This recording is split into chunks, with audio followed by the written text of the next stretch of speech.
ஹலோங்க. வாங்க இன்னைக்கு செவ்வாழை காட்டுக்குள்ள புல்லு பிடுங்கலாம்.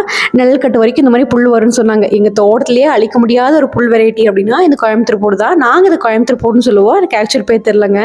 இது வந்து தோட்டம் ஃபுல்லாக ஸ்ப்ரெட் ஆகிருக்கு. எப்படி அழிக்கிறதுனே எங்களுக்கு தெரில. நாங்கள் இப்போ இந்த 2-3 இயர்ஸாக தான் வந்து இந்த மாதிரி பெரிய வெள்ளாமையெல்லாம் பண்ணுறோங்க. இதுக்கு முன்னாடி மார்க்கெட் கொண்டு போகிற மாதிரி கத்திரிக்காய், வெண்டைக்காய், அவரைக்காய் இந்த மாதிரி தான் போடுவோம். ஏன்னா தண்ணி கொஞ்சம் கம்மியாக இருந்தனால அந்த மாதிரி தான் போடுவோம். இப்போ தான் அத்திக்கடவு தண்ணி வந்ததுக்கப்புறம் கிணத்துல நிறைய தண்ணி இருக்கிறனால இந்த மாதிரி பெரிய விவசாயம்லாம் ட்ரை பண்ணி பார்க்குறோம்.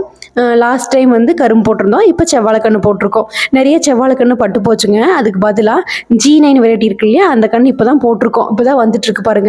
அந்த கன்று வந்து அழுகிட்டு பக்கத்தில் இருக்கிற பக்கன்னு தான் வருது. இதான் 10 monthஸில் வந்துடும் சொன்னாங்க. சரி, இது வரக்குள்ள வந்து தக்காளி நாற்று வச்சு விட்றலான்னு சொல்லிட்டு ஒரு 500 தக்காளி நாற்று வச்சுட்ருக்கோம். பூ வந்துருச்சுங்க. இந்த கன்று ஓரளவுக்கு பெருசாக இருக்குள்ள தக்காளியும் காய்ச்சிடுங்க இல்லையா, வீட்டு செலவுக்கு ஆச்சு, பக்கத்துலேயும் கொடுக்கலாம் அப்படின்னு சொல்லிட்டு அதை போட்டிருக்கோம். ஃபஸ்ட் டைம் அப்படிங்கிறனால எல்லாமே கேட்டு தாங்க பண்ணிகிட்ருக்கோம். பாரு போட்டாச்சு. ஒரு காடு மட்டும் தக்காளி போட்டிருந்தோம். அது இப்போ தான் நீ வந்து பாரு ஓட்டணும். ஊர்லேருந்து எங்கள் மாமா வந்திருந்தாங்க. பார்த்து ரொம்ப நாள் ஆச்சு அப்படின்ட்டு. அவங்க சென்னிமலை கோயிலுக்கு போகிறனால எதுவும் சாப்பிட மாட்டேன்னாங்க. அப்படியே பார்த்துட்டு தோட்டத்துலேருந்து அப்படியே கிளம்பிட்டாங்க. நாங்களும் கொஞ்ச நேரம் இருந்துட்டு